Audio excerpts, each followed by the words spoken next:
How you doing? This is Mike Conrad, running for 4th Legislative District for the House of Representatives. I've been asked several times, what fat are you going to trim if you're elected to be a representative for the 4th District? And there's a bunch of things I'd have to look into. I'm not a legislator yet, so I've got a lot of learning to do and to figure out. But the first step is obviously the budget. The budget is bloated, and there's a lot of different social issues and other things that we can look at. But here's the bottom line.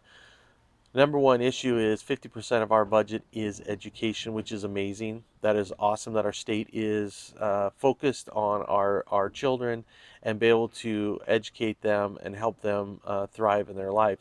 But the problem is there's lack of accountability. So the first thing I'm going to look at is, because 50% of our budget is education, I'm going to definitely look into that. I think we have a lot of problems within that 50%. And that's what I want to look into. Where is that money?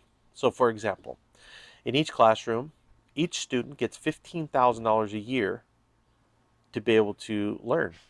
So, if you take a classroom of 30 and you times that by 15,000, what do you get? $450,000. Again, where the hell's that money? Unfortunately, because of, I don't know, what do they call them? Unions?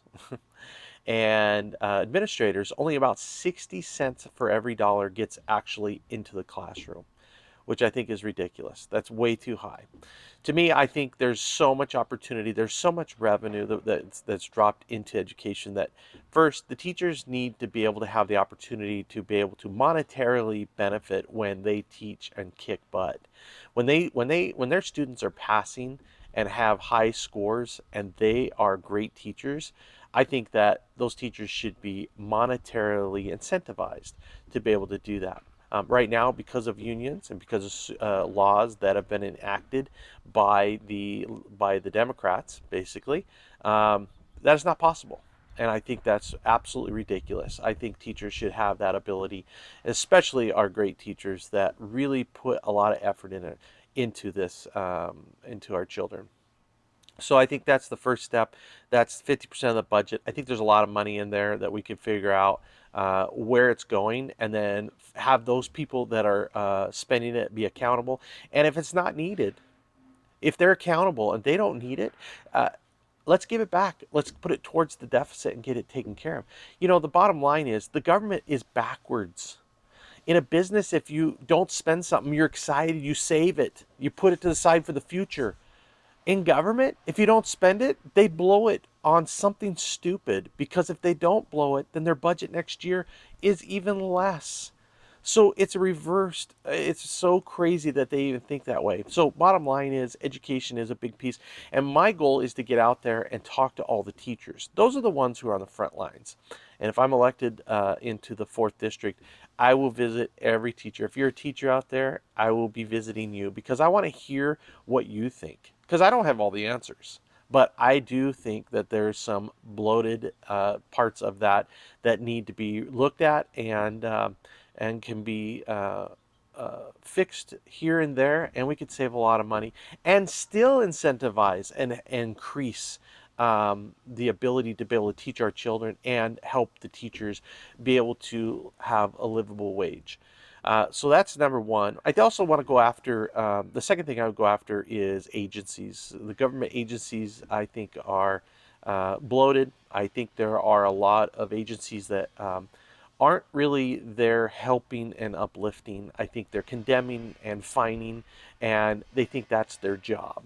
And to me, the state should be uplifting and helping all small businesses, especially in this time with COVID-19. I just feel like there are going to be a lot of these God complexes that some of these agencies have. They're going to come down on these small businesses when they've already been destroyed because of Governor Inslee and his stupid policies. And it's good to be safe, which I 100%. But you know what? You also got to be concerned about the economy, because a lot of people are affected by that as well. And I think that agencies are a big piece. We just need to protect our small businesses. We need to uplift them, and we need to be able to invest in small businesses. They create 99% of our jobs, and so I want to help small businesses in the fourth district. I'm a businessman, and I'm going to be totally available for all of you who want to start a small business or are currently have a small business and not sure why these guys are coming after you. So love to figure out if there's some bloated agencies that we can reduce funds to that and go from there. The third thing is accountability. Trim the fat is not just about money. It's also trimming the fat from people that are in the government that are just not accountable. We have tons of revenue. We are up by 4% in biennium. So we have money. The money's flowing. The issue is accountability. Who's accountable? Why is this money being spent and nobody is accountable? To me, I have a theory. When you go out and buy something, uh, the two things you think about is price, and the second thing you think about is quality. And you care about the price. Why? Because you're paying for it. It's your money. You care about the quality because why? You're using it. You're going to consume it. The problem with government is they spend other people's money and they aren't going to consume it. So they just don't care. It's not their money. They don't have any personal liability for it. There's no accountability to that. So I think the third thing is definitely accountability. I want to go after those people who are not accountable. Go after those sectors that we want to know where that money is, and if there's a way to be able to save money in those areas, then that's what we're going to do. So those are my top three things. There's so much more. It's so diverse. There's so many issues, but I'm going to go after those. There's a million other things that we can do, and I'm open to listening to my constituents to know what they want. I don't pretend I know everything or anything, to be honest, but I am a listener. I will hear you, and I will act. So please, love to get your vote. I will represent you. My office door will be open all the time. So if you need to talk, you give me a call and we will. So I will be the representative for the people. Thanks. I appreciate it and I look forward to your vote.